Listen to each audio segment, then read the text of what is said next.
নমস্কার। 1947 সাল দেশ যখন ভাগ হয়, এই ভাগের পক্ষে পাকিস্তানের হয়ে সওয়াল করেছিল ভারতীয় কমিউনিস্ট পার্টি। অ্যাকচুয়ালি এদের ভারতীয় কমিউনিস্ট পার্টি বলা যায় না, কেন কি এরা অ্যাকচুয়ালি ভারতীয় না। এরা ভারতের ক্ষতি চায়, ভারতের কিভাবে ভারতকে পেছনে ফেলানো যায়, ভারতকে অন্য দেশের কাছে নত জানু করা যায়, মাথা নত করা যায়, সেই প্ল্যান প্রোগ্রাম এদের সারা জীবন ধরে। এরা স্লোগান দেয়, ভুলতে পারি বাপের নাম, ভুলবো না ভিয়েতনাম। এরা স্লোগান দেয়, পাকিস্তান ওদের চীন ওদের বাবা। এরা স্লোগান দেয়, ভারতবর্ষের সংস্কৃতি হিন্দুত্ব, এই ভারতীয় সংস্কৃতি না। কিন্তু পক্ষান্তরে এরা আবার মোগল সাম্রাজ্যবাদকে এই দেশীয় সংস্কৃতি বলে চালনা করে।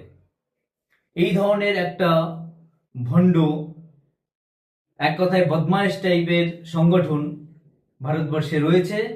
আমরা ভারত সরকারকে, পশ্চিমবঙ্গ সরকারকে অনুরোধ করব এই সংগঠনকে অবিলম্বে নিষিদ্ধ করার জন্য। সরকারি সম্পত্তি কারো বাপের সম্পত্তি না।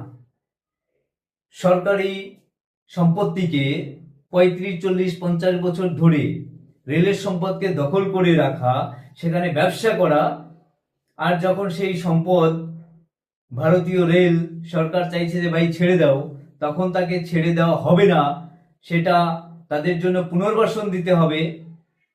আরে বাবা, এই সিপিএম এর নেতাগুলো শতরূপ থেকে শুরু করে যারা ধান্দাবাজ আছে, ওদের একটা ইস্যু দরকার। অ্যাকচুয়ালি পার্টিটা তো সাইনবোর্ড হয়ে গেছে, এখন এদের লাগবে একটা সাইনবোর্ড, না হলে আন্দোলন করতে পারবে না।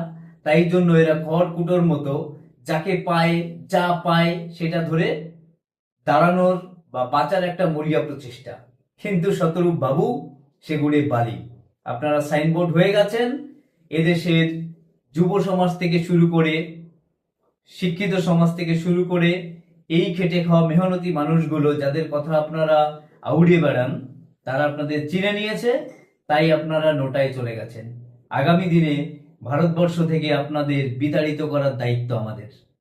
চিন্তা করবেন না, আমরা আপনাদের মতো ভিয়েতনামের সন্তান না, আমরা চীনের দালালি করা মাল না। তাই আপনারা সাবধান হয়ে যান, না হলে আপনাদের জন্য ভবিষ্যৎ খুব একটা ভালো না। ভালো থাকবেন।